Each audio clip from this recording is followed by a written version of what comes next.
آج الحمدللہ عز و جل ناظرین کو بڑا ہی پیارا تحفہ پیش کرنا ہے، اور بالخصوص بخار کے مریضوں کے لیے بڑا ہی بہترین تحفہ لے کر حاضر ہوا ہوں۔ بڑی ہی پیاری دعا، بڑی شاندار، بڑی کمال کی یہ دعا ہے، اور یہ دعا سید الملائکہ، فرشتوں کے سردار حضرت جبریل امین علیہ السلام نے یہ دعا پڑھ کر امام الانبیاء یعنی ہمارے پیارے آقا مدینے والے مصطفیٰ صلی اللہ تعالیٰ علیہ وآلہ وسلم پر دم کیا تھا۔ آپ جانتے ہیں وہ دعا کون سی ہے؟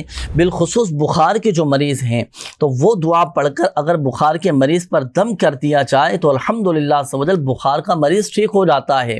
دعا سنیے، بسم اللہ ارقیکا من کل شیء یؤذیکا من شر کل نفس او عین حاسد اللہ یشفیکا بسم اللہ ارقیکا۔ تو یہ دعا اول اور آخر درود پاک کے ساتھ پڑھ کر آپ بخار کے مریض پر دم کر دیجئے، الحمدللہ عز و جل بخار اتر جائے گا۔